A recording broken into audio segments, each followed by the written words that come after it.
Friedman has a concern about the safety of smart meters, he does not have to have them. Is it PUC's decision that by allowing an opt-out, it can duck an obligation to consider the health or the trespass issues? Issues were before the commission in the earlier proceedings. The commission had a proceeding on this and but it didn't decide any of those issues. No, Your Honor, the commission did not. The commission, in fact, declined to do the analysis to make the decisions about health and safety. The remedy for all of the concerns in those proceedings was to offer an opt-out. How about the members of the public that are not opting out? Isn't it the Commission's responsibility to look out for their health and safety? And to make a judgment as to whether they're being unreasonably exposed to RF? Your Honor, nothing in the world can be made absolutely safe. So are you admitting that they're not safe? Is it the PUC's position that these are safe enough? Your Honor, the public is free to have whatever concerns it would have. Saying it has declined to do the health and safety analysis. You're on your own. No, the commission instructed the utility to, in its communication plan, to provide information to all of its customers about smart meters and so links to the science that is out there. But Ms. McCollum, there's still all those people that have them. And for those people, you're saying that the state of affairs can be that the commission can take no position on their safety? And leave it up to the utility? About a year ago, a good friend of mine got ill, and there was no apparent reason why. And then she realized that her electric utility had installed a new digital smart meter, a wireless electric meter, at the same time as she got ill.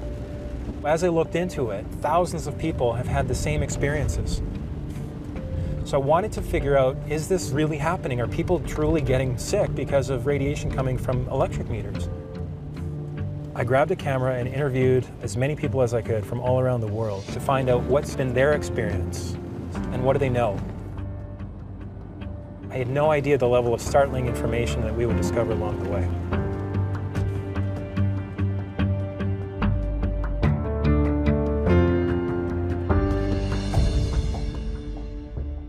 I was hearing this banging on the basement door, which is the door that leads into the hydrometers that are in here. So I leave my bed and I come down here and I sit right here on the step and I'm like, okay, I'm gonna film this.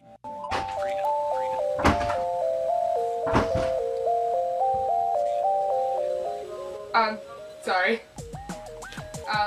I'm just putting in your meters. Your power's gonna be out for about 20, well, when I find the meters. They're down here, right? I'll show you the door. I'd heard her banging, but I didn't know that she actually kicked the door in until she left. Because when she left, I came here and I found this on the ground. And I was like, wow, she actually kicked the door in. We've since repaired the door. And we've put these do not install a smart meter sign on our door. And apparently this wasn't the only case of a utility breaking and entering.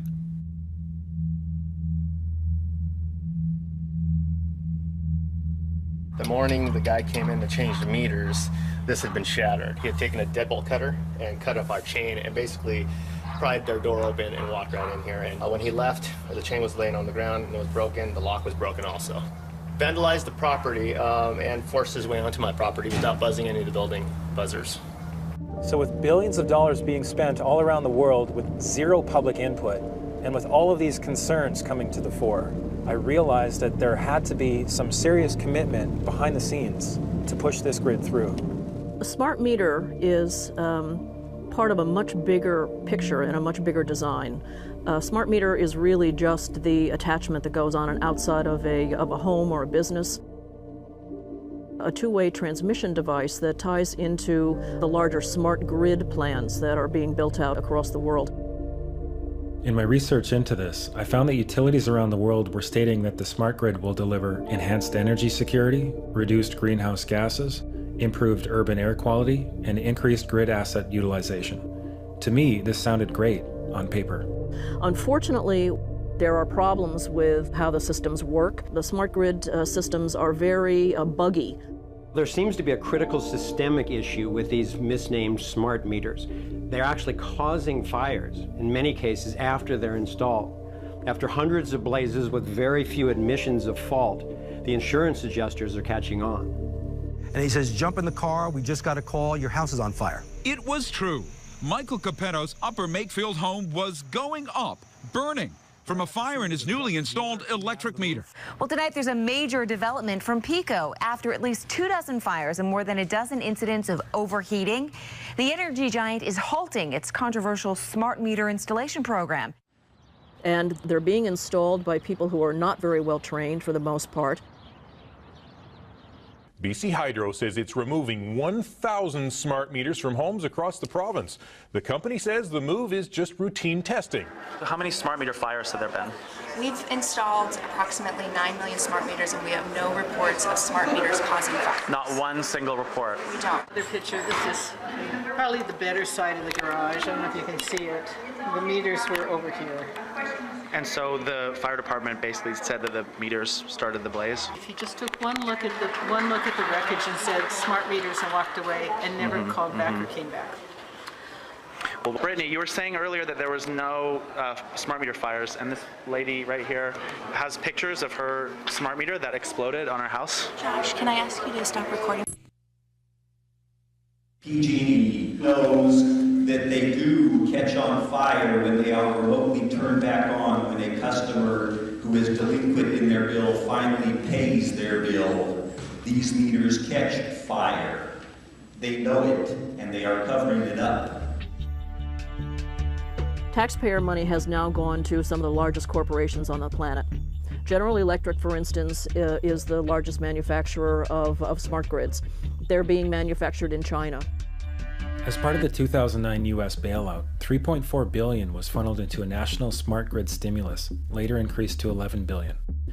This created a scenario where utilities were given a massive financial incentive to go along with the program. And because they went after the stimulus money, they needed to have a certain amount of their meters deployed before they could recoup the cost. In addition to that, they started billing customers for these smart meters months prior to any actual deployment of these meters to the people's homes. So the consumers have been paying for these smart meters all along, even if they didn't have one. According to Time magazine, President Obama originally suggested pouring $100 billion into a smart grid at a time of economic crisis immediately following the 2008 election.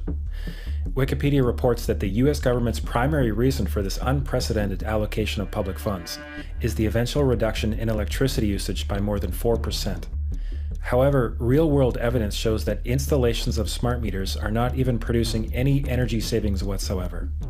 According to a senior assistant attorney for Illinois Public Utilities, quote, "It's devastating to their plan. The report shows zero statistically different result." They're being found in pilot programs now, smart grids are, to really save no energy whatsoever. So who benefits? I got a bill in December for $1,107. There's got to be a mistake.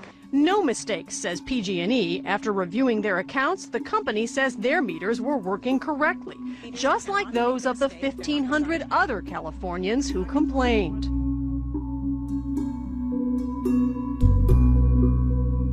Consumer advocate Mindy Spat says that still doesn't explain something else. Customers with the smart meters claim that their energy usage has inexplicably risen since the meters were put in. So in other words, it makes it look like all of a sudden they're using twice as much energy as they used to use. Exactly. An experiment by some students at Stanford is raising new questions tonight about the accuracy of PG&E's controversial new smart meters. People all over the state have been complaining about inflated bills. 7 on Your Side's Michael Finney is here now to tell us more about the students' experiment. Like so many others, these students' PG&E bill went through the roof at just about the same time their new smart meter was installed. We start the week with an explosive investigation into the massive mistakes being made with power bills. Serious flaws affecting every electricity user with a smart meter have been uncovered. And when this whistleblower told his power company what he'd found, they offered to pay him off. This exclusive investigation by James Thomas has sparked calls for a national inquiry. Why is it that in Ontario, California, Texas, Australia, all these other jurisdictions, the rates have been doubling and tripling, and this is a fact. And we are told that the bills are going to stay the same, it's actually going to bring the bills down, it's going to be more efficient, and all these things. Then when the bills go up, all these denials start to come in. Well, actually, you were just using more energy. The best one that I like to hear is actually the meter's more accurate. These cost increases from widespread systemic inaccuracies of smart meters are separate from the additional cost increases which will be based on time of use. It's all about money. We're going to be charged for time of use one day. It's coming. But hang on a minute.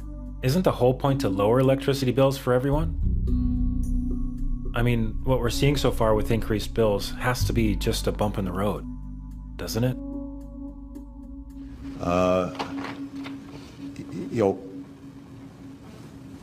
Under my plan of a cap and trade system, electricity rates would necessarily skyrocket.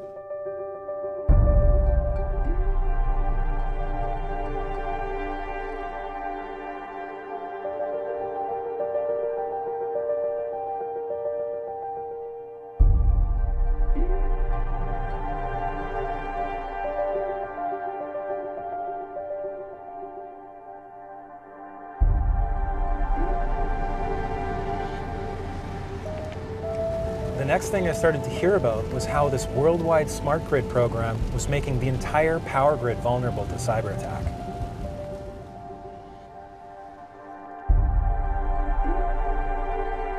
A so-called smart grid that is as vulnerable as what we've got is not smart at all. It's a really, really stupid grid. The vulnerabilities of the internet are now being transferred to the importance of the power grid without 100% assurance that the internet or that connectivity is safe. We are bringing the potential to take down the power that runs this nation. There is a smart grid initiative in almost every industrialized nation happening at the same time. And what that provides is the potential for disaster to happen on a catastrophic scale. Even the US government is admitting that the smart grid now opens the door to cyber terrorism on a huge scale.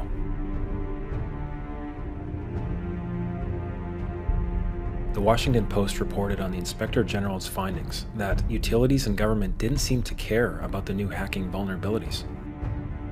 Energy officials knew of these weaknesses but approved plans for the projects anyway.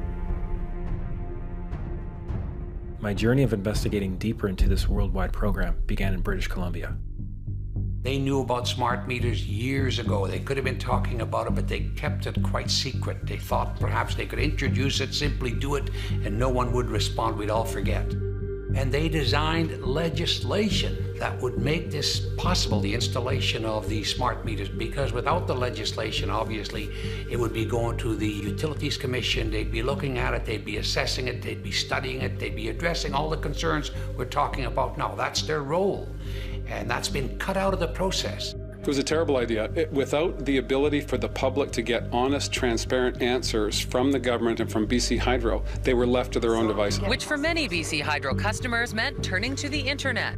And a quick Google search of smart meters will give you thousands of pages of bad news. We have a large number of British Columbians, over 100,000, that have not yet received meters, and it's because they don't want them. It has nothing to do with a lack of technology. It has nothing to do with the labor shortage. It's customers that are saying no. This is a mandate. This is being pushed down your throat by a company that is not responsive, by a government that is not responsible, and it's being done in a collusion that's designed to undermine the individual rights of individual people and communities across the country and around the world. So our provincial government has rewritten laws, is ignoring a democratic vote by all mayors and councillors, and is also ignoring resolutions from more than 50 local municipalities who have passed additional independent moratoriums on installation of these meters in their own cities. Despite numerous calls over several weeks, BC Hydro declined a request for an interview. Corex Utilities, the company installing the meters, didn't even want to return our calls. do they have the right to refuse the new meter? The meters are a necessary upgrade to the electricity grid. Okay, but this is non-negotiable. You must have the new meter? They are a necessary upgrade to the electricity grid. Okay, I'll try this one more time. Legally, are you allowed to refuse the new meter? You're uncomfortable with this question. I'm just trying to figure out how best to answer that. What does it say about our political system? Have we completely gone the way of corporations? Is there any representation left? Well, I'm very reluctant to use the word fascism. As a student of history, I mean, we're nowhere near that. But the corporatocracy is a word that I'm comfortable with.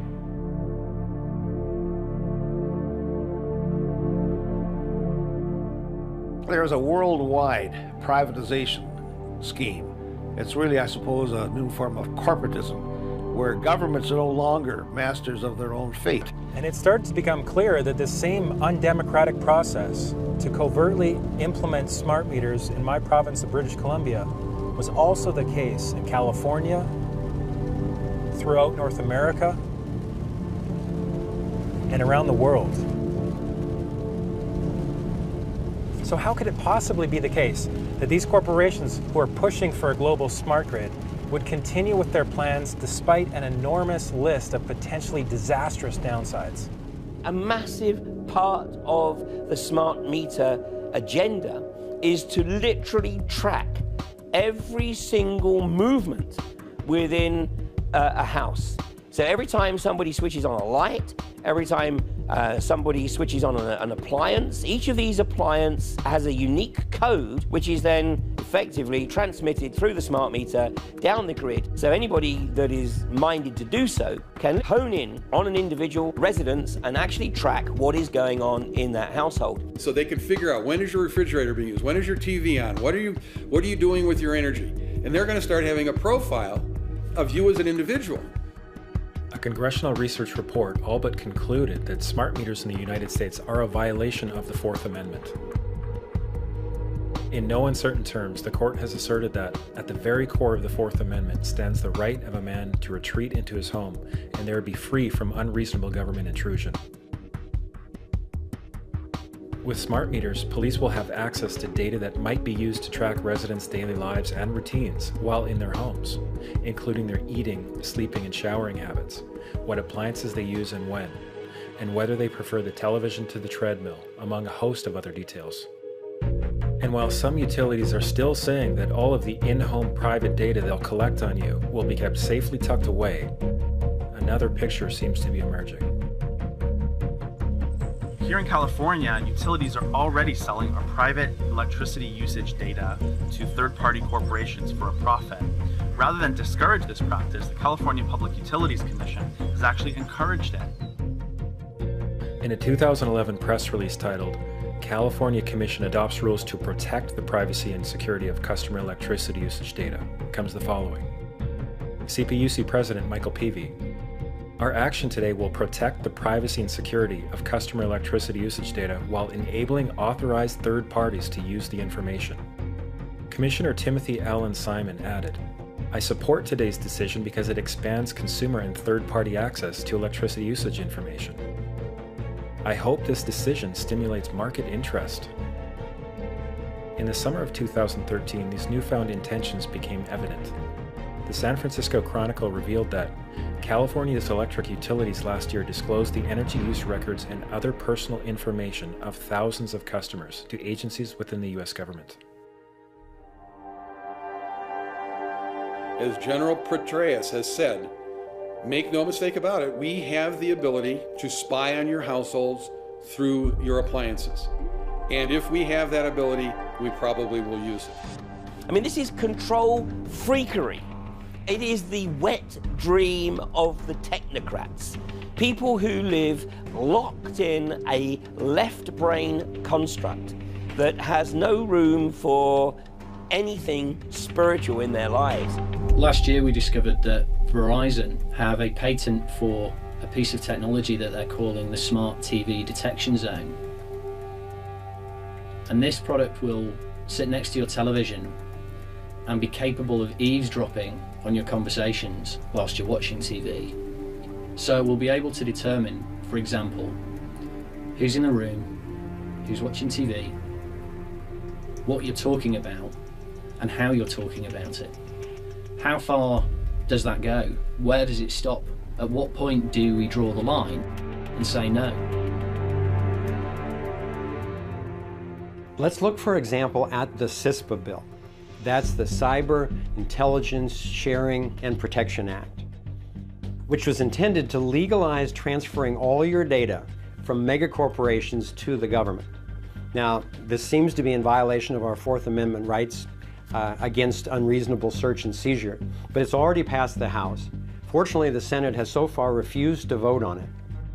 Recognizing the pushback to CISPA, apparently the Obama administration has created a covert agreement with the Justice Department to grant immunity to all of these communication companies and internet companies that were already sharing the data.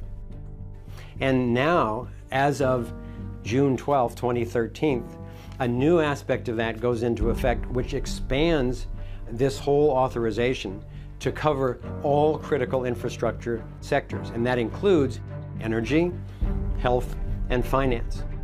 What you're seeing is the establishment of a surveillance society. You're seeing the establishment of a surveillance network. It raises the specter of kind of the rise of soft tyranny. It raises the specter of you're automatically suspicious until we prove that you're not.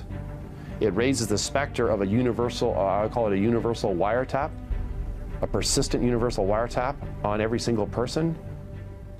Or if it's not, they can create one. And what happens if they don't like you? What happens if you speak ill will against the government? What happens if you say something they consider disloyal?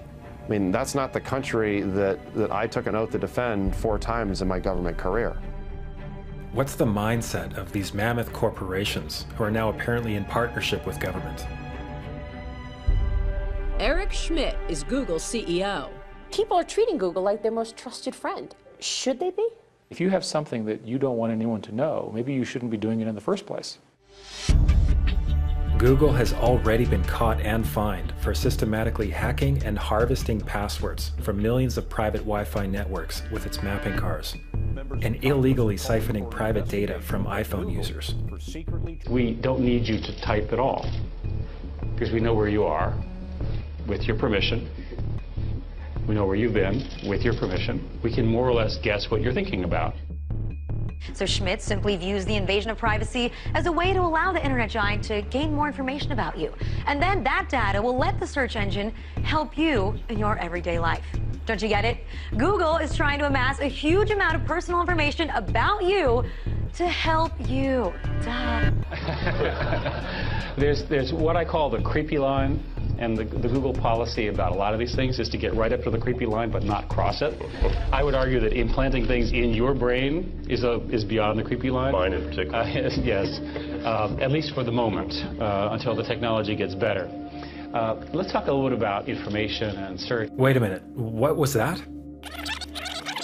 I would argue that implanting things in your brain is beyond the creepy line. Mine in at least for the moment, until the technology gets better. Is he saying that Google's creepy line is defined only by the current level of technology? What does a higher level of technology have to do with morals or ethics? But what I learned in Silicon Valley was there is no moral component to technology unless humans insist that it be there. What more do you need to know? But most people seem to want to just close their mind to it and just say, oh, the government wouldn't do that, and that can't be true. It is true, and once you know it's true, you get this question in your mind of how did they think they could get away with it, and what in the world are they trying to do with all this data? Why do they need to get into our lives this deeply? My research has led me to believe that the controlling elite are trying to create a global cashless currency. And one of the ways that they intend to do this is to base it on carbon credits. Basically what that means is they're going to dole out your use of energy dependent on your behavior. And they want to be able to control it themselves. So these things that they're installing, the meters and the appliances with both sending and receiving transmitters, would allow them to not only monitor, but to control every appliance in your house. What is it that makes the government think that they can usher us into a totalitarian state at all, much less without us even noticing? It seemed to me that whether it's a terrorism threat or an apparent energy crisis, or an obsession to modernize technology without purpose, what's being consistently implied is that we must now willingly give up our basic human rights. I had to wonder, what if we are being systematically fed a false paradigm? Scarcity is the nightmare that's lurking in everyone's mind. It's what's driving a lot of our emotional reactions to everything that we face. It's that lurking fear that things are going to run out. So it's not a bad thing that we do have these fears, but they've overcome our ability to look at the reality, which is that we don't live in a condition of scarcity. There is no shortage of energy on this planet. The sun is the source of all, and the sun produces quadrillions of times the amount of energy we need. I've personally had the privilege of visiting numerous laboratories where inventors are successfully creating technologies which access off-grid energy in whole new ways. And it's really exciting to see. Sadly, most of these have been raided and shut down. And the Federation of American Scientists have actually acknowledged publicly on their website that over 5,000 of these technologies have been suppressed, have been confiscated in the process of applying for patents. This whole smart meter fiasco could go away very quickly if these alternative energy technologies were simply allowed to flourish. Now, that's not going to be in the agenda of the controlling elite. That's going to be up to us. I looked into it, and it turns out the US government has actually created a law for the suppression of inventions. The patent laws allow any interested agency, including the Atomic Energy Commission, to shut down any patents if they consider them to be detrimental to the national security. With 6 of the world's 7 largest companies in the oil and gas industry, could it be possible there's a vested interest in preventing decentralized clean energy, pulling strings at this level of depth? And incredibly, in July of 2013, Spain actually taxed the sun, setting a fine of 30 million euros for violators who collect sunlight for their own use. While billions and billions of taxpayer dollars continue to be spent for a centralized control grid, are we still expected to believe that this has anything to do with going green? Whenever human beings are invested historically in a particular technology, then power structures build up around that fight for their own interest, just at a time when a change is about to take place to a better way of doing things. They fight for their existence like a creature fights for its existence. They are the dinosaur that is just about to become extinct, which is the need for overly centralized power producers. And that this is a bid to have a device in the home which gives them both control and future capabilities of broadcasting and receiving through the home. Whatever is happening to Americans with this technology is going global. Every one of these energy companies in the United States is embedded in an international grid of energy delivery, and they're working to control every household across the world using this kind of technology. Wait a minute, this isn't what I asked you to do. All I asked you to do is deliver electricity to my house, not monitor my house, not broadcast throughout my house. When I was in Silicon Valley in 1980, this was being discussed. It was who was going to take over the home, the energy companies? Was it the phone companies? Was it the energy companies? Whose line of access to the home was going to allow a single point of access to the home? But it didn't escape everyone that however they delivered everything to you, made you totally dependent, gave complete access, and could be a two-way street. But what no one knew at that time was that a method of technology would be used whose byproduct was essentially radiation. Ms. Lawson? Our power was cut off on February 11th, 2013, and we have not had power in 7 weeks. And because they installed that radio frequency meter on our property, my sisters had fevers of over, over 102 Fahrenheit. and they kept on going up. This is not normal.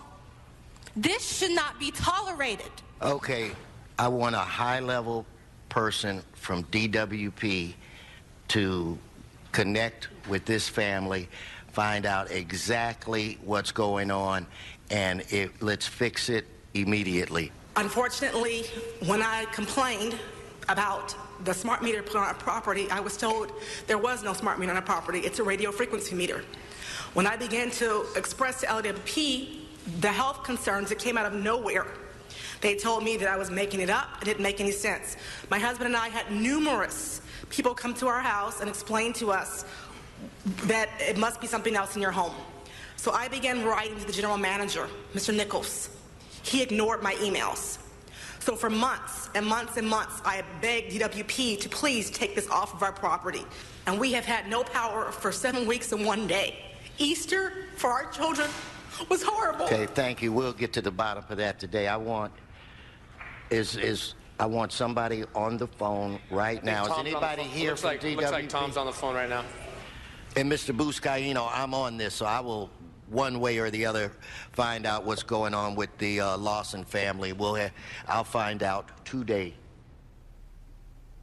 So the very next day after the city council meeting, our power was turned on. DWP came to the house. So we've had power since April 1st, 2013. Right. And Amina, how does it feel to take a stand and then to ultimately for the situation to be corrected? Well, it feels great to actually go out there and fight for what you believe in, and not just sit on the sidelines and say, oh, well, this is happening, there's nothing I can do about it, but just actually know that you can do something about it and that you can't give up. Just always fight for what you believe in. In May of 2011, the World Health Organization classified radio frequency radiation as a Class 2B potential cancer-causing carcinogen. The utility companies will tell us that the meters are only on for 45 or 60 seconds a day and that they're safe. So the next stop on my journey to verify the facts was with Dr. David Carpenter, a Harvard-trained researcher at the University of Albany, New York. Under court order, Pacific Gas and Electric admitted that their smart meters generate 14,000 spikes of communication per day. The utilities have often held that smart meters are not a problem because they communicate with the utility rather infrequently, maybe a couple of times an hour. That doesn't matter how frequently they communicate to the utility. What matters is how frequently do they generate radio frequency fields. And clearly the utilities have been hiding the fact that these smart meters generate these radio frequency fields almost continuously. They're pulses, but they're very, very frequent. So according to PG&E's court documentation, the average smart meter is on for 45 or 60 seconds a day, but they've conveniently withheld from us that these 45 or 60 seconds are split up into 10,000 or more pulses, each at about 4.5 milliseconds in duration, emitting all the time, every few seconds, 24/7. And some meters are up to 190,000 pulses per day. So this is a smart meter bank. It's inside a Northwest DC condominium building, and there's 32 different smart meters inside this building. So what I did was I brought in a meter that measures the levels of radio frequency radiation, and what I'm finding is that these smart meters are emitting radiation every few seconds. But Pepco says smart meter communications take place every 4 to 6 hours. So I brought these findings to Pepco spokesman Marcus Beal, who said, I can't account for a test that there are a lot of variables involved that we can't account for with a test that we're not present at. But, we're confident in the specs of our meters and the safeness of the meters at this point. So I asked Pepco if we could go out with their experts to do their own test. They told me they would look into it. And just to be clear, we're not saying whether or not this radiation is dangerous. That's up to the scientists, and it is currently the subject of a very heated debate. The definition of a smart grid is a wireless system that will fundamentally turn every single appliance in your home into the equivalent of a transmitting cell phone. That's every Every computer, every television, every furnace, every air conditioner, every coffee machine, every printer, every single appliance that you have in your house will eventually, in a smart grid, have an antenna that's embedded into it that will transmit your usage data to a smart meter on the outside of your home that will then transmit your usage data to another tower receiving that usage signal that will then go to the utility company for supposedly billing purposes. Not all signals will just be about your individual use. There will be aggregate meters that will bounce signal from house to house to house within a neighborhood that will then accumulate all of the usage data that will transmit that to the utility company. Now, what that will do is that the end metering system that is transmitting all of that data will be firing an RF signal at many, many times a second, which will increase the average homeowner's radio frequency radiation exposure exponentially. This picture shows some aphids on the leaf of an orange tree shortly after radar equipment was installed at a nearby airport a number of years ago. I noticed that every few seconds, all the aphids would tense up in unison and do sort of a little dance, as you see in the picture.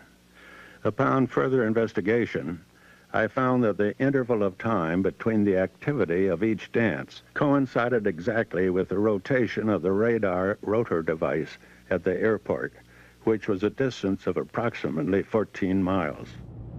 And we now have vast amounts of published science on microwave radiation and health effects. The data we're going to look at are all published science, testing results, or public standards.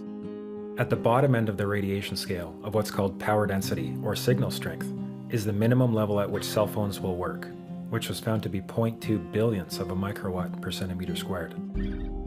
Pine needles were found to age prematurely at 0.000027. At short-term exposures of 0.05, children aged 8 to 17 experienced headache, irritation, concentration difficulties, and behavioral problems. 0.1 is the Bow Biology or Building Biology Guideline for extreme concern. 1.0 produced sperm DNA fragmentation and a decrease in sperm viability in vitro. Also at 1.0, the science shows the following bodily effects can occur: headaches, dizziness, fatigue, insomnia, chest pain, difficulty breathing, and indigestion. 2.5 saw altered calcium metabolism in heart muscle cells. 4.0, changes in the hippocampus affecting brain memory and learning. And at 6.0, DNA damage in cells. So where are smart meters on this list? Electrical Power Institute in December 2010 measured a single Itron smart meter with pulses up to 7.93 microwatts per centimeter squared. Our own testing indicated approximately 8.0 with 1 meter. These tests are at a close distance, approximately 1 foot away from the meter, but an infant's crib could be just as close on the other side of the wall where the meter or bank of meters are installed. Even though there are all these known health effects at levels far lower, Switzerland, Liechtenstein, and Luxembourg see fit to set the standard at 9.5. And China, Poland, and Russia, 10.0. This is the same level at which behavior has been altered, producing reflexes of avoidance following 30-minute exposures.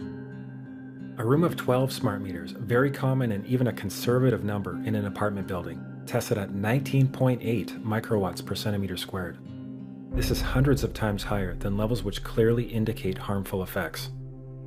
So how can utilities and governments get away with forcing these devices on everyone? This is how.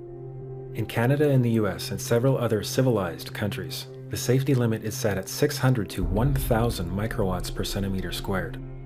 This so-called safety limit is literally tens of thousands of times higher than levels which are known to damage health, according to peer-reviewed published science.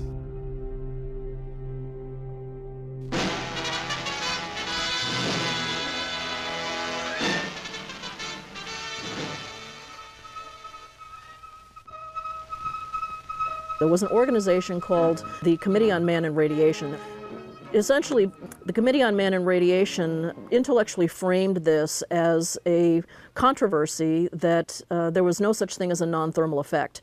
That thermal effects were the only good science, and they had good science on their side, and anyone who said otherwise was either a crank or needed to be dismissed from the area altogether. One website in Central California has posted more than 300 letters received from those suffering functional impairments since having their meter, quote, upgraded. The one thing all these people had in common? Their utility did not tell them the dangers associated with the new meter. Our concern is that smart meters add to this multiple source exposure to radio frequency radiation. Radio frequency radiation that we know causes a variety of biological effects, and where we have very strong evidence that it causes disease, specifically brain cancer and other diseases.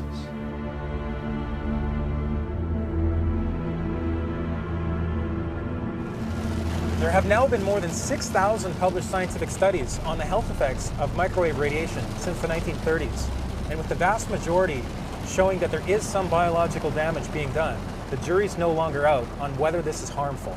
Even by 1972, we have the US Navy producing an unclassified report of health effects on the human body observed from microwave radiation, summarizing more than 2,300 studies.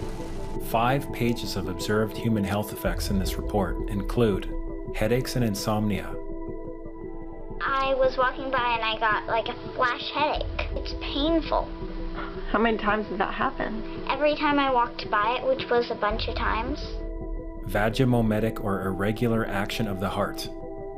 They were installed in my house, and shortly after that, I started experiencing pretty significant heart palpitations. Anxiety. I was nervous a lot and I couldn't sleep. Chest pains.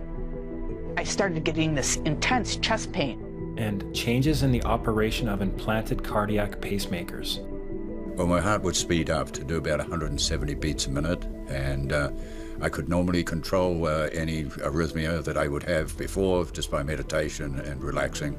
And the smart meter, I couldn't bring it down. And you found that when you were in that electromagnetic field, your heart was going to high rates of arrhythmia. Yes, and it wouldn't happen all the time. It happened the first time was 8 months after the meter was installed. Yep. And then the second time it occurred was 6 months after that. And then it went 4 months after that. And then went 2 months after that. So you became more and more sensitive. More sensitive as the time went by. And you found that when you were able to remove the meter, that you did recover. Correct, yes. Yeah. Another serious health complaint about these devices is what's known as dirty electricity, caused by the converter between DC and AC current. It appears that utilities do not wish this aspect of the health issue to become widely known. I can't tell you how many people have called me who became dreadfully ill the minute one of those got put on their house. Dirty electricity is, the best synonym is electrical pollution. We understand air pollution. There's clean air, there's polluted air. There's clean electricity, and there's polluted electricity. Dirty electricity is the major pollutant that comes into your house on your wires, riding piggyback on the 60 cycle. The real evil about the smart meters is everybody gets one, the whole neighborhood. I mean, every house in a development, every apartment in a building has got one of these things. Each one's got a switching power supply in it, and they're all big generators of dirty electricity, and I'm certain it's the device that changes the AC to DC. After having 12 upgraded meters installed on her bedroom wall, Rosa Perrick began experiencing headaches and insomnia. I lived through Nazis, communist soldiers, Cossacks. Nobody damaged my health as much as smart meters did. This is supposed to be my golden years. Instead, these are my bloody years. You did not give me option. When you came and installed, you did not give me option. I didn't have no option. You came after me. You deceived me. I have something to show you. This is I have no control when I'm going to bleed, when my nose is going to bleed. This is the blood from my nose. I cannot even sleep on my own bed anymore. I have to close the door to the bedroom and sleep on chairs in the living room or put the mattress down, sleeping bag on the floor.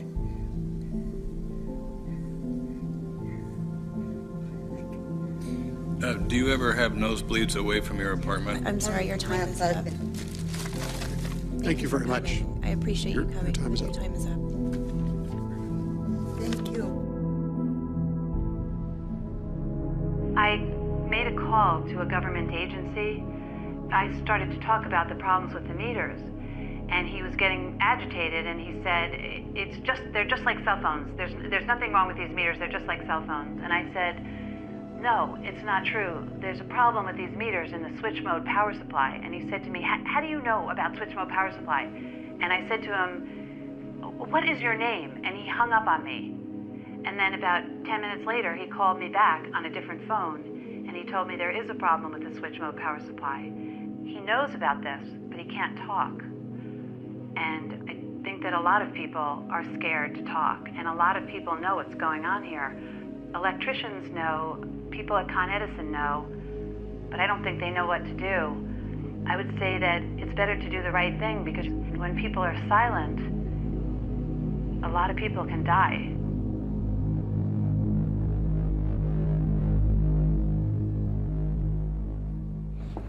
All right, we're getting on the plane to go to Salt Spring for the day. Looking forward to it after comedy of errors this morning. And here we are. Beautiful day.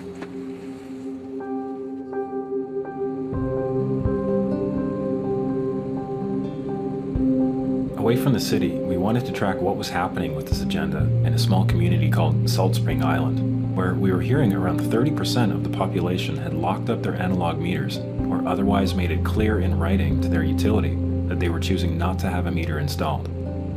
I personally was glad to get on a plane, hoping to clear my head with a visit to one of the quieter parts of the world, while still getting to the bottom of the story there.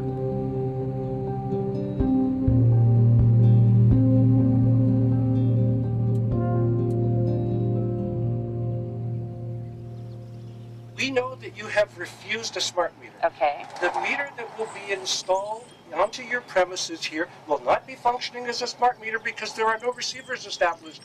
You get what everyone is calling a smart meter, none of which are smart meters yet. Because You will guarantee me that we will not have it functioning as a smart meter. you're opt-out. Because we're opt-out. Yes, I guarantee. You will guarantee me that. And if you want, I will get BC Hydro, I will get Gary to write you a letter to that extent, and you can send it registered mail.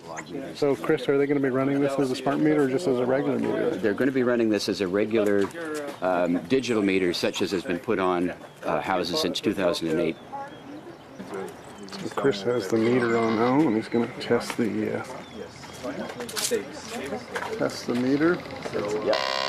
Okay, they're lying, folks. This is emitting. Oh, there you go. Yeah, they're lying. Getting a reading on your...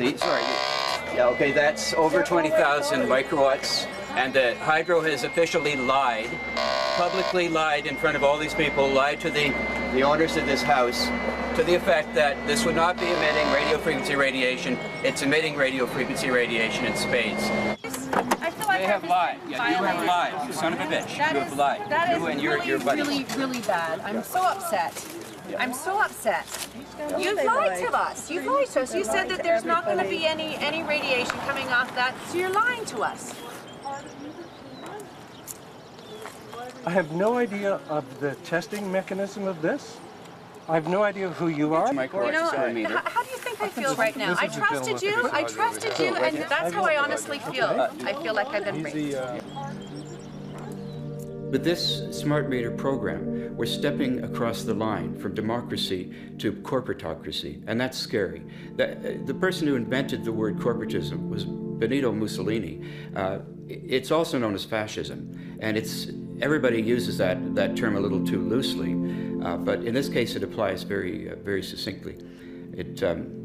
If you don't have the right to a healthy environment, you have basically lost all rights.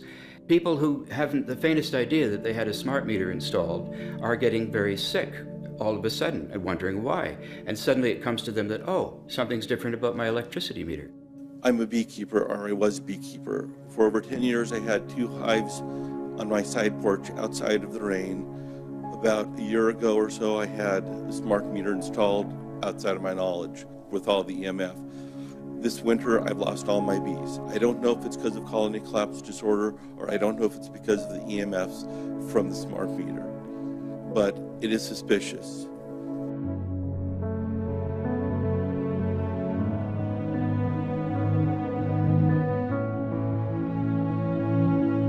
The consequences of this development have also been predicted by the critics for many decades and can no longer be ignored.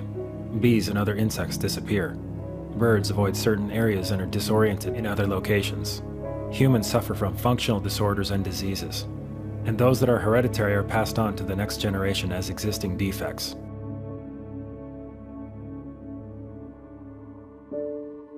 Despite overwhelming evidence of biological harm from this type of electromagnetic radiation, the utility industry has assumed the safety of smart meters without doing any testing. For the past 29 years, Dr. Deacon Lee has conducted original research and epidemiology for Kaiser Permanente in Oakland, California. I'm not aware of any safety studies has been done to examine the safety of a smart meter. To me, a manufacturer wants to give a product to consumer, especially in this case to everybody, impose on everybody. They are the ones who should carry the burden to prove it is safe before they can give to other people. It's not up to consumer to demonstrate they are unsafe. It's a technology done by private companies. These electric companies are private companies that have the right to install this on your house, destroy your health, and there's no accountability at all. While industry has failed to do any peer-reviewed studies on smart meters and health effects, a growing body of independent research is now starting to accumulate. It is our experience as physicians that everybody is equally electrosensitive. You install this thing, measurably certain things in your health go down. You know, we're tracking now certain sensitive parameters of it. One is an inflammatory marker called TGF-beta1, goes way up as soon as the smart meter is installed. The MMP9, that's metalloproteinases, go way up. These are inflammatory markers.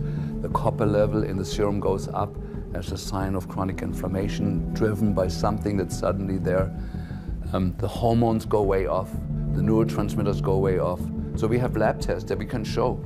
Here's the patient. We monitor him for 10 years before. He was completely normal. The smart meter was installed 6 months later. The patient looks like a dying patient from their lab work. And we find those changes even in people that say, well, my wife is sick since the smart meter's in there, but I'm totally healthy. But we look at their lab work, it looks just as bad. You know, so some people have an awareness of health and goodness in them, and other people don't. But from what our experience is that everybody is affected by it. It's not just a few 3% of electrosensitive people. Did you hear about people coming to you as far as having complaints about illness? We were made aware of health complaints following installation of smart meters, and we wanted to verify this using our field work. So I measured the field of about 30 different people while they stood 1 foot in front of the smart meter, and in every single case, the human energy field was obliterated as they stood in front of the smart meter. We wanted to then verify this at the physical level using dark field microscopy. And then we also did a control group to find out if the old analog meters had the same effect on the blood as the smart meter. So in our first slides, what we see is normal cells, and the structure of the cells is intact and sound. This is what we would expect from a normal sample. With the subject standing 1 foot in front of the analog meter, there were no significant changes to these blood samples in any of the 3 that we tested. In our second set of tests, we're using the smart meter. Before the exposure, we see the same thing as we saw in the first samples. Normal cell walls, fairly separated and looking healthy. So after 2 minutes of exposure in front of the smart meter at about 1 foot away, we see a totally different story. Sample 1, you can see a lot of degradation in the cells. The cell walls have been broken, and you see changes in the cells which are called mycoplasma. It shows a mutation to the cell. In the second sample, we see a different type of degradation to the cell membranes. You can see a corrugation here. This is called bottle cap formation, and it's known that this occurs due to oxidation or exposure to free radicals. So this third subject, when we did her sample, she had to be pulled away from the meter after 45 seconds because she complained about an increasingly severe headache. And here you see a phenomenon called rouleau, where the red blood cells are stacking up, which makes it very difficult for the blood to deliver oxygen to the tissues as they would be their normal function.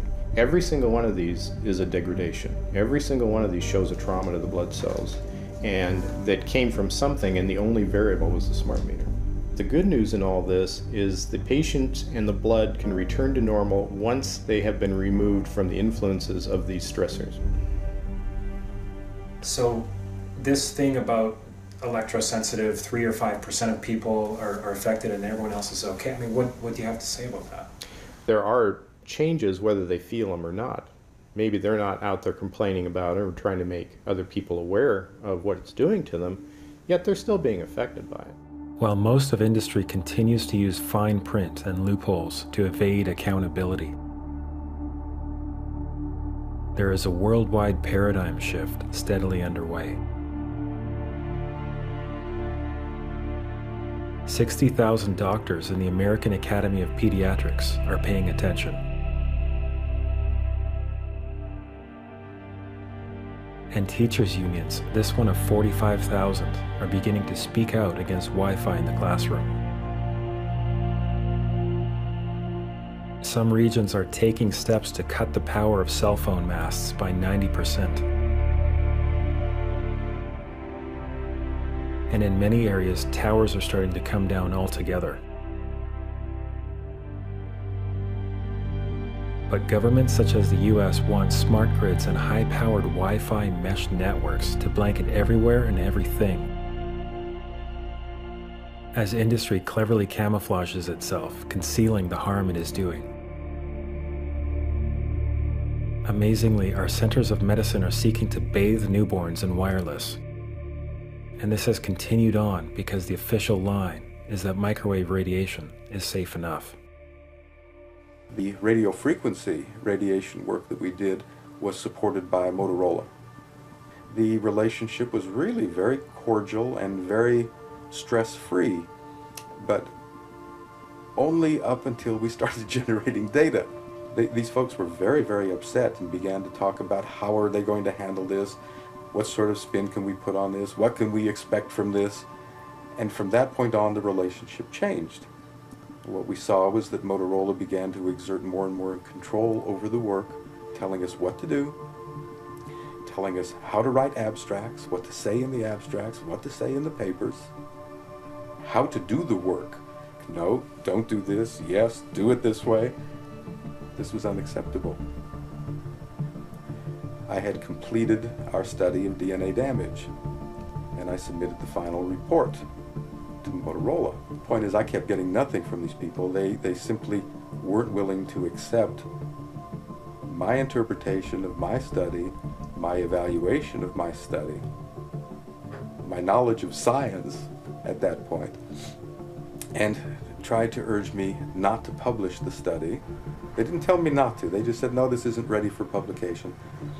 And they wanted me to do more work. I think one has to exercise caution at this point. And what makes the cellular telephone research area so difficult right now is there is no money available for research other than that that's coming from industry. So, I mean, what does this do? I don't have any faith in what comes out. I have absolutely none, not with my dealings with industry so far. When I filed my initial complaint, Central Maine Power responded with a 250-page basically rebuttal on why smart meters are so safe, and they hired Exponent, which is a science and consulting firm that has represented the tobacco industry. They've represented the asbestos industry. So this is a firm that industry hires to prove that dangerous products are safe.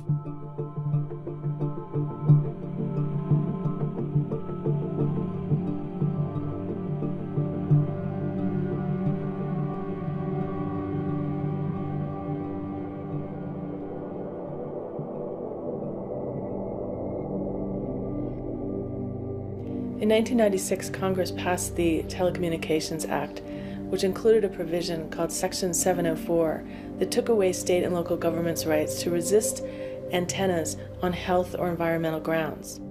The legislation was actually written by the industry. It was also the first time in history that industries of all stripes were invited into congressional chambers and asked essentially for their wish list. And the telecommunications industry, like other industries, just rushed right in and gave them their wish list. It took away your state and local government's ability to protect you, to protect children, schools, every environment from this kind of radiation. I mean, this is ludicrous. This is unconstitutional.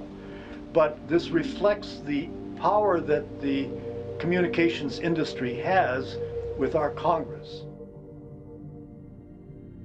And now there's a new bill called the Smart Grid Advancement Act of 2013. This bill would grant the federal government unprecedented powers to forcibly deploy this smart microwave and surveillance program upon all states, regions, and everyone in the nation.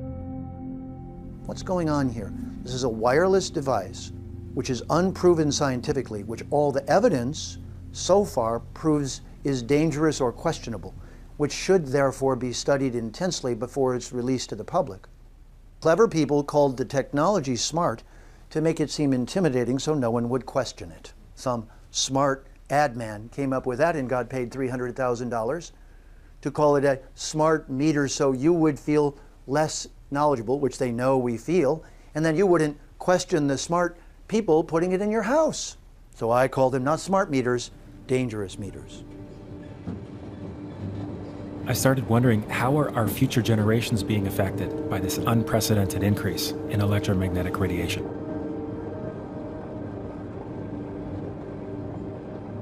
I had a son that was going to school at San Diego State University, and he called me and he said, "Mom, I've got the worst headache." He says, "I'm projectile vomiting all over my apartment." And I said, "Get to the hospital." And the emergency room doctor at Sharps Memorial Hospital in San Diego called me, and he said, "Your son has bleeding in the brain." And I said, "We'll be there immediately." And my son had surgery that evening. When he got out, Dr. Tanawai told us that my son had brain cancer, and it was either the very worst or the second worst type of brain cancer you could have. It was nothing but chaos for 7 months. We moved him back home and had to pack everything that he owned in California and brought him home, and he only survived just shy of 7 months, and he died October 11th of 2008. August 7th of 2009, I typed in cancer clusters, and I saw SDSU, San Diego State University Brain Cancer Cluster. And I read this article over and over, and I think it put me in shock, and I ended up on the floor for the rest of the day. But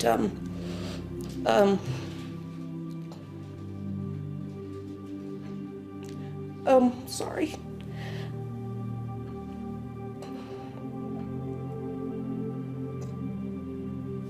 I realized they were talking about my son, so I immediately started contacting SDSU, the administration, and I felt myself just being bounced around. Nobody wanted to deal with me.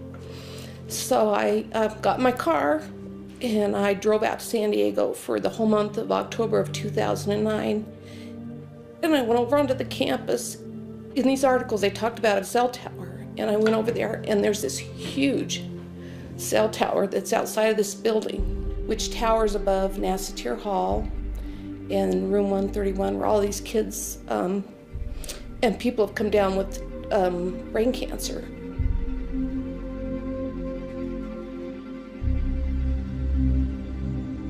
My son, Rich Farver, died October 11th of 2008, and he was in Nassatir Hall, room 131. Professor Charles Cutter died June 19th, 2008, Nassatir Hall, room 131. Lou Terrell, diagnosed with primary lymphoma brain cancer in 2008. He was in the room right next to room 131. Dwight Anderson died in 2008, Nassatir Hall. Miss Laurel Amtower died August 29th of 2010. Richard Funston died, and he was also located in Nassatir Hall, room 131. I just think that this wireless stuff, we just need to get a handle on it and warn the public. But I just want parents to know And I want kids to know that these are very dangerous. And these are on many, many college campuses.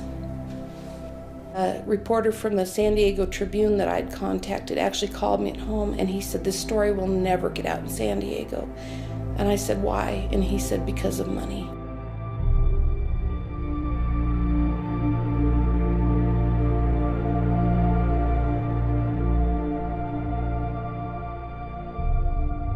After having interviewed more than 70 people from 4 countries, witnessing the profound emotion from those whose lives have been ruined, I felt myself wondering if I could ever really make a difference against corporations that are so powerful and so willing to put money before life itself.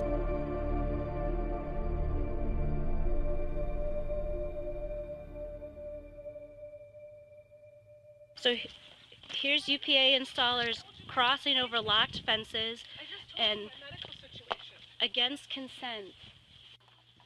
On January 23rd, with premeditated malice and forethought, our city manager, in collusion with our city's administrative police chief, ordered an all-out assault on many of the citizens' personal property by cutting locks, illegally trespassing, threatening tax-paying citizens, mostly women and elderly, and actually arrested 2 of our stay-at-home moms on trumped-up charges for refusing installation of smart meters. Get off my property right now. No! No! When the full force of the city's police department is turned on its own people, it's time for a radical and immediate change. Now, I just spoke with Naperville City Manager a few minutes ago, who says the city is within its legal rights to enter private property and install those smart meters. The meters, they say, are their property. He also says that the meters are safe. He also says the women deserve to be arrested if they violated the law. But exactly what those misdemeanor charges are, we still don't exactly know. I'm one of the homeowners who had his property rights violated, even though by certified mail I notified the city manager I would not participate in this federally sponsored voluntary program and would not accept the extortionary alternatives provided. As a result, I'm asking for City Council to fire the city manager, the acting police chief, the police officers who participated in this travesty, and any city employee who advised them that they had the right to do so. As far as I know, we still live in the United States of America and not communist China. Thank you.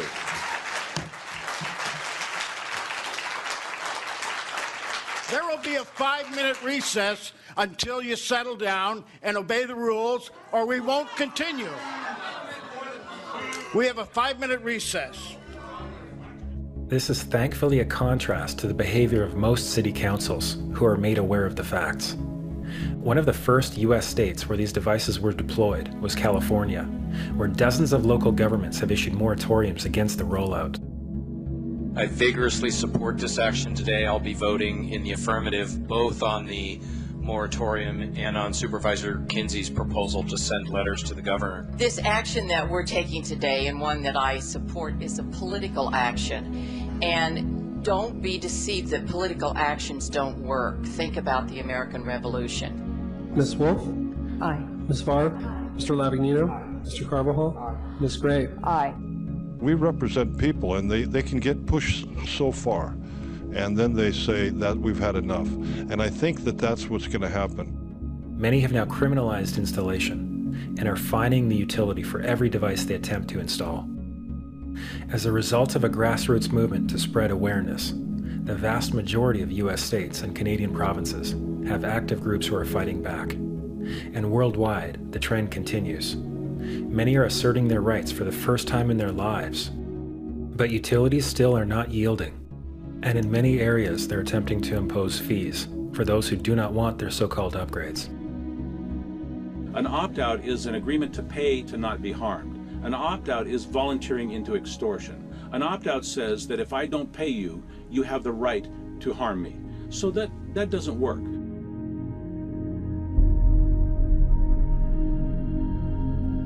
They are embarking on a monstrous act of deception. They are saying one thing, but you're getting something else.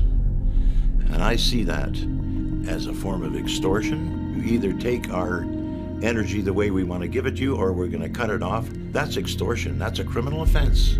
As a fraud cop, I'm just wondering when the world's going to wake up. You put a story out there, it's wrong, but what the heck?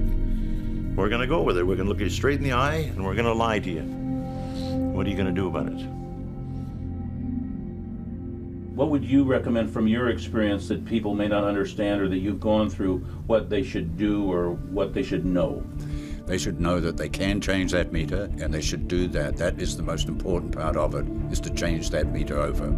The utilities have something called a legal mechanism called implied consent, whereby our silence is golden to them. We've given them consent by being quiet. We can't afford to be quiet on this. We have to take action. This is a game changer. These companies are betting on you saying nothing. They're betting on you quietly complying with their wishes to install these smart meters on your property. You have the right to refuse a smart meter on whatever grounds you deem appropriate. What about if thousands and tens of thousands and millions of people all did this? Oh, it would collapse in a day. You can't have radiation emitting surveillance devices on everyone's home if people want to assert their rights. So we're in a very strange time in history where your power company, that's supposed to be this innocent provider of electrical service, has become your assailant. And you are required, in order to protect yourself, you are required to fight back. You're required to stand up and say, no, this is wrong, and I'm not going to permit it.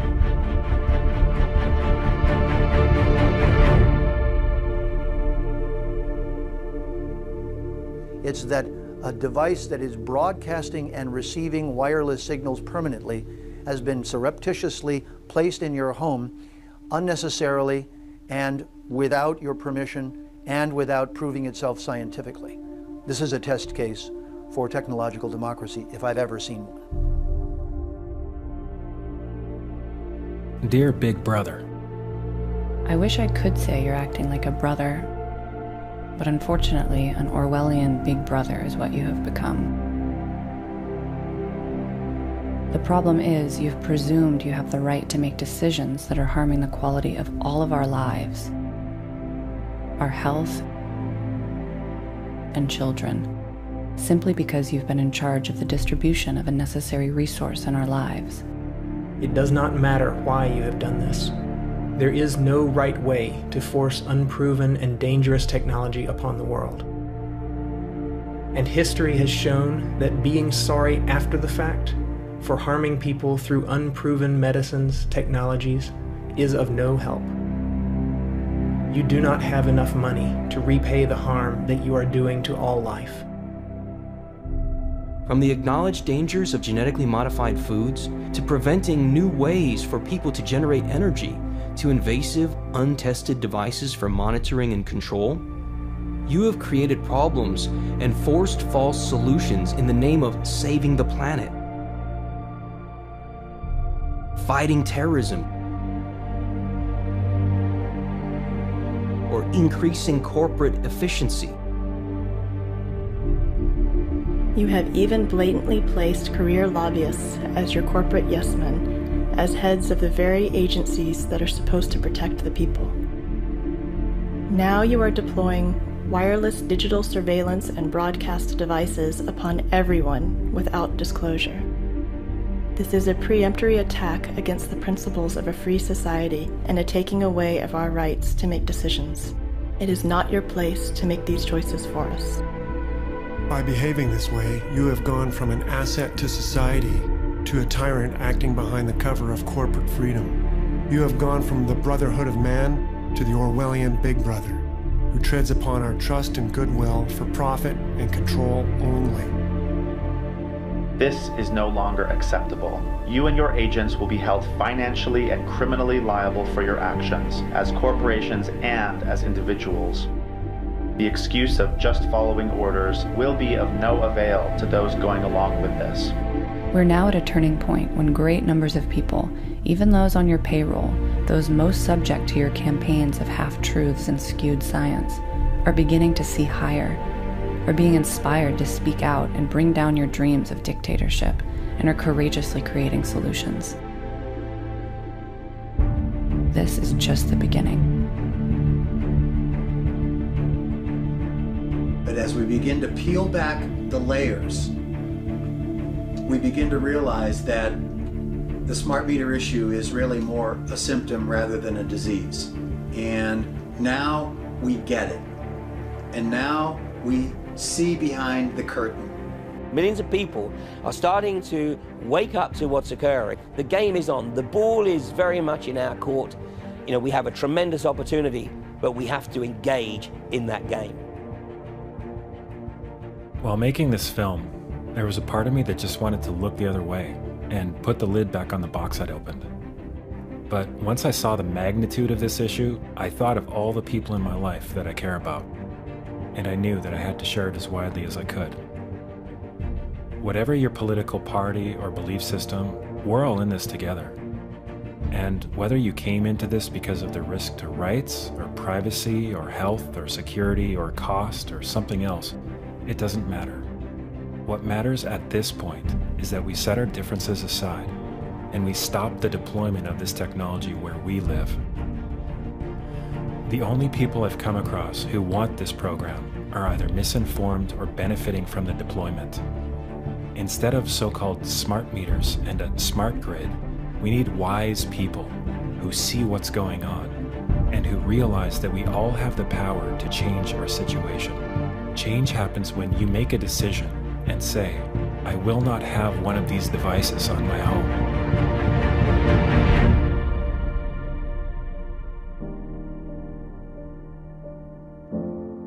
There is no legal requirement for you to have one of these meters, even though utilities are trying to intimidate people into accepting it, as if it was the law. To assert your choice and protect your foundational rights and health, you need to notify your utility. Otherwise, the choice will be made for you. Share this film online with everyone you know. You can also host a screening in your community or for your city council. It starts with us, but we are not alone. All around the world, this is a time of social awakening. A wave is sweeping the planet, inspiring millions of people to stand up to corrupt corporate governments. The veil of illusion is lifting, and we're all finding our voice. Because this agenda is being implemented as we speak, we all have to act now. Not only can we make a difference, but we must. Together, we will build a safer and more abundant world.